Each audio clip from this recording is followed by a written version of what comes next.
সীমান্তত ভাৰতৰ বিৰুদ্ধে চীনৰ সমৰসজ্জা তিব্বত সীমান্তত চীনৰ অত্যাধুনিক টেংক মালাবাৰত 10 জুলাইৰ পৰা ভাৰত আমেৰিকা জাপানৰ সামৰিক আখৰা কিন্তু এই আখৰাৰ পূৰ্বেই যুদ্ধংদেহী মনোভাৱত চীন কঠোৰৰ পৰা কঠোৰতৰ প্ৰশিক্ষণ দিয়া হৈছে চীনা সৈন্যক তাকো সমতলত নহয় সাগৰ পৃষ্ঠৰ পৰা 5100 মিটাৰ উচ্চতাত চীনা সৈন্যৰ কঠোৰ অনুশীলন চলিছে চীনা সৈনিকে যুদ্ধৰ আখৰা কৰা স্থানত অতি কম অক্সিজেনৰ মাত্ৰা আৰু সেই পৰিৱেশত চীনা সৈন্যই আৰম্ভ কৰিছে যুদ্ধকালীন আখৰা দিয়া হৈছে অবিৰত গুলীচালনাৰ প্ৰশিক্ষণ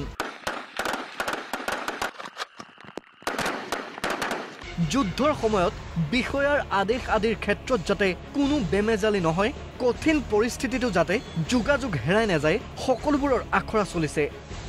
অতি গুৰুত্বপূৰ্ণ কথাটো হ'ল শীৰ্ষ উচ্চতাত চীনে স্থাপন কৰিছে অত্যাধুনিক টেংক চীনৰ এই টেংকৰ ক্ষমতা ভাৰতৰ দকলাত থকা টেংকতকৈ বহু বেছি অন্যহাতেদি ভাৰতে দকলা এলেকাত ইতিমধ্যে বৃদ্ধি কৰিছে সেনাৰ সংখ্যা ভাৰত চীনৰ মাজত চলি থকা এনে অস্থিৰতাৰ মাজতে দক্ষিণ চীন সাগৰৰ ওপৰত মাৰ্কিন বোমাৰু বিমানৰ বিচৰণ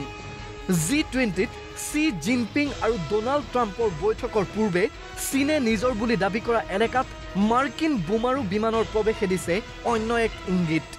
প্ৰকাৰান্তৰে ডোনাল্ড ট্ৰাম্পে চি জিনপিঙক দিছে সকিয়নি কিন্তু এনে সকিয়নিক চীনে কিভাৱে গ্ৰহণ কৰিব এতিয়াও জনা হোৱা নাই চীনৰ প্ৰতিক্ৰিয়া